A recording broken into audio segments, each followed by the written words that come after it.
Yo, what is going on, guys? Welcome to the channel. Now this is going to be a quick video showing you the 10 most essential tames to have in Ark ASA. Okay, let's begin with number 1. You're going to know this one, alright, but every single player needs this tame, and this is the Argy. Yep, number 1 is the Argy. Okay, so as you can see, the Argy is OP. You can pick up things, you can like pick up a lot of smaller creatures and tames that you want to bring safely. You can bring a Thylo with you, tame it. You know, this guy picks up everything. Not only that, he's a mobile smithy. Yep, this Argy is a mobile smithy. You can create armor, you can repair things in your Argentavis. It also has a lot of weight. Now most Argys are used for weight. So you can gather metal, stone, put them in this Argy, and then it has a weight reduction on certain things. Like it has a weight reduction on poly. I think it's got a weight reduction on stone, a little bit of metal. It has a weight reduction on a couple of things which I can't remember right now. But this tame is perfect for harvesting and killing things, and perfect, especially on a PvP server. Everyone runs these because it has a lot of stam. You can pick up people, you can use your claws, eat them and kill them and drop them from a height without any worry. Okay, that is number 1. Okay, and number 2 that couples with number 1 is, you will know it as well, the Anki. Yep, the Anki. Now the Anki is OP. This thing, it harvests rocks, it harvests metal. It mainly goes, it's going to be your flint gatherer, it's going to be your metal gatherer. You can also couple it with number 1, the Argy, and literally this is going to be your base building team. Look at this, and you drop it somewhere like over there, and then you swing, you hit metal, you hit flint. This is something you need. Okay, it also has a weight reduction on metal. As you can see, that's worth 3 on me. It's about, I think it's like 50% weight reduction. It's worth, or maybe more. Yep, so it's maybe more. So 75% maybe. So it's 3 weight on me, and then it's 0.5 on the Anki. Okay, it hasn't got flint reduction, as you can see, but it does gather a lot of flint. Okay, so that is the Anki. Okay, number 3 will be this lovely, beautiful Doedicurus. Yep, the Doedicurus is number 3. Okay, the thing is with this Doedicurus, it can get a lot of stone. So you hit any rock, boom, you get tons of stone, and the weight reduction is about 75%. As you can see, the stone, 8 stone is worth 4 on my inventory. I put it in there, it's worth now 1. Now what you want to level in this guy is you want to level weight. You want to level weight mostly if you're solo, or if you're with other players, damage. If you upgrade the damage in this guy, the amount of stone it gets does scale. Same with the Anki. If you upgrade nothing but melee, the more melee it has, the more it can actually harvest per rock. So it's worth leveling only melee in these two. But if you're solo, maybe you want to consider weight as well. Now on to number 4, and we're talking about this bad boy here, this Castroid. Now the Castroid is a lovely member to your team. It can swim, it can go distances, it can harvest a lot of wood. It's the best wood gatherer. It can harvest berries as well. Okay, I just harvested a ton there. In this game, the beaver is number 1 for gathering wood. Okay, but this guy, you could swap him out for the mammoth. Now the mammoth is not as fast, and it's big and clunky, but it's a wood gatherer. Like, you will need a wood gatherer in the game, and the beaver is you can also pick it up with an Argy. You can use it as a smithy. You can hide it places, like it's small enough to hide. It's not as dangerous as a mammoth, but that's why I've put it on the list. And this guy you can do quite a lot with. If you put this guy on a boat and you drive him through the swamp, and you have 2 players, 1 on the beaver, 1 on the boat, you can literally gather a lot of wood. Now if you swap this guy out for the ferry over here instead, and you do what I said, and you go into the swamp on a motorboat, and you got 2 players, you can harvest so much wood. You can slot cap yourself, and that's your base done for wood for the night. Bish bada bosh. That's why this guy is on the list. Okay, and now on to number 5, the Anglerfish. Now this bad boy here, this beast, when you tame this guy, he's quite hard to tame because it takes a lot of trank arrows to knock out. But when you tame this guy, he's going to be your silica pearl farmer. You will not need to do it by hand.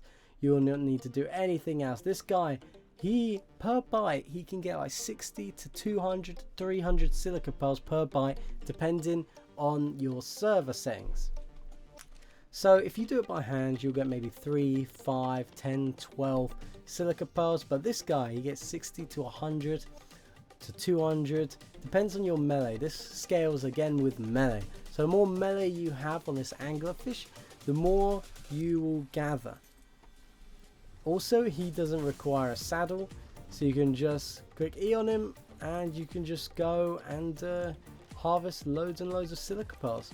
Also, fun fact, on Evolved, I tamed a male and female, and I kept breeding these guys, bred them out. I had like 1,000 or something, or probably less, a lot less than 1,000, maybe 100, couple of hundred, and it would lag people out because they've got a light bulb on their head, and it would literally, it would lag people out and crash people's PCs. That's just a fun fact. I wouldn't recommend doing that, but yeah, that's a fun fact.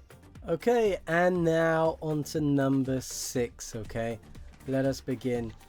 This tame is so overlooked, so insane. Like, you gotta be crazy not to have one in your base.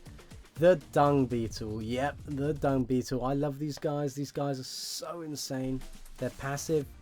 You tame them with feces, poop, whatever. You grab some poop and you go to the back of them and you click E to feed them. Once you've done that enough times, they're passive, you don't need to knock them out. Once you've done that enough times, you'll have yourself a Dung Beetle.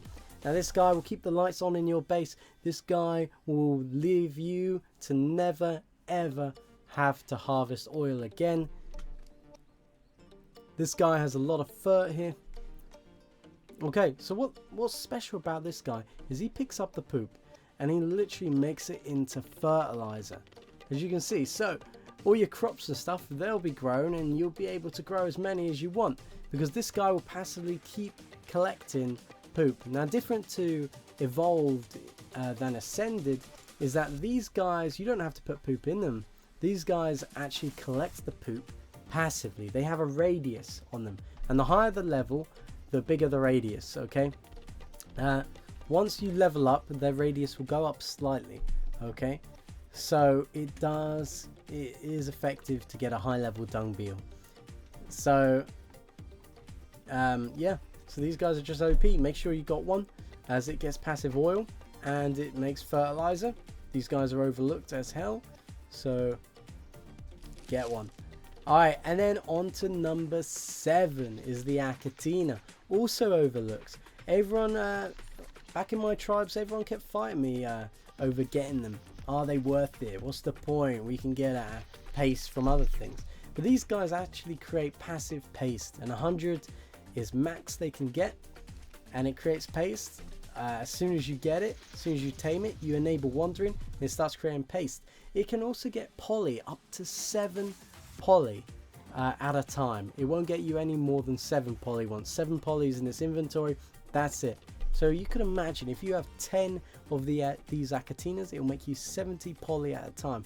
Now, of course, you know, it takes a while and it's not really effective, but there's one special thing that you need to know about these bad boys, is that once you've done a poly run, an organic poly run, you've killed those penguins and you've got poly left over from building turrets and stuff, and you're just thinking it'll spoil because you can't put it in the fridge, and if you put it in a preserving bin, it doesn't change the timer. So if you put poly in the Achatina will actually save the poly a lot longer. Like, the poly lasts from 1 hour to 10 hours. It's like 10 times longer. So you put all your poly in these Achatinas, they'll last 10 times longer. Yeah, that's a little secret as to why you want Acatinas. Okay, and now on to number 8. Now number 8 is going to be your friendly Moschops. Now these guys are only good for one thing in ASA right now if you're on PvP, and that is collecting poly. Now these bad boys can be leveled into getting organic poly, right? I would level damage actually, to be honest, and these guys are weight, damage and weight. Okay, so these harvesting, look, you can put harvesting levels into organic poly, right? And it will mean the more organic poly it will get. So what you do is you can literally, you can get your Argy and you can pick it up with the Argy.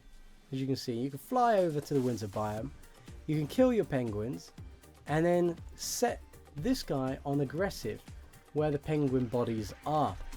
Now what this guy will do is he will literally harvest the penguin bodies and get you a lot of poly. I mean a lot of poly, a lot more than clubs, a lot more than the Pelagornuses, a lot more than every tame in the game. This Moschops is the best poly gatherer you can get. Okay, all you have to do is kill the penguins, set this guy on aggressive, and he'll harvest the bodies. Okay, that's why he's number 8 on my list. And number 9 is split between the Theory and the Beetle buff right now. The Beetle buff is a great early game start because you can jump over things, you can tame this on you within the first hour, you can get paste from killing flies, you can swim down to pole caves if you like with this guy. He's an all-rounder, he's a real beast at if you're on a high pop PvP server. Okay, and then the Theory. Now the Theory is a beastie boy. He can get a lot of fiber for you if you need a lot of fiber. He can also get a lot of wood for you if you level him into power harvesting, put him on a boat and send him into the swamp to harvest all the wood. Okay. Also, the third thing is this guy can eat veggie cakes. Now once this guy eats veggie cakes, he will get about 500 to 1000 health back per veggie cake. Which you're like, okay, that's not a lot, doesn't matter. But if you put this guy into boss fights and you use him as boss fights, you have like 18, 19 theories in a boss fight, you will win. Trust me, you'll win. They have to be good, leveled, and in Evolved, everyone was using these for boss fights. They're the most effective, they're easiest to tame and breed. They are literally great boss fighters. They're above Rexes, in my opinion, as they can heal. Okay, you can get great saddles for these. Alright, so those are split between number 9. Now on to number 10. And now as you can see, some of the metal is a little bit broken. Now why is that? Because number 10 is the most insane tame. It is the Arro Plutora. Now this guy will devastate your enemy. It will clear spam, it will destroy buildings, it will destroy bases, and you won't need C4, you won't need rockets, you won't need grenades, because this guy, you send him in and all the turrets are on players only, well it's GG. This guy's gonna eat your entire base. This Arro Plutora is hard to get right now on ASA, but it can be done. If you find one in a cave that's below level 150, you can tame it. There is a cave open right now by the lava volcano, the cave by that. You can get yourself one of these guys. You might need a ghillie suit or a trap to put this guy in. He is a passive tame, but he's aggressive in nature, so you will need to hide yourself when you're taming this guy. But once you got him, he's a raider's best friend. You can destroy boats with this, you can destroy everything, you can clean up your server, you can wipe everyone with this guy, well, to an extent. So yeah, that is number 10. So thank you guys so much for watching. If you disagree with my list or you agree, feel free to comment down below. If you think I've missed a couple of tames or something that are essential for Ark Survival Ascended, let me know. Thank you guys for watching. This is my list. Peace out.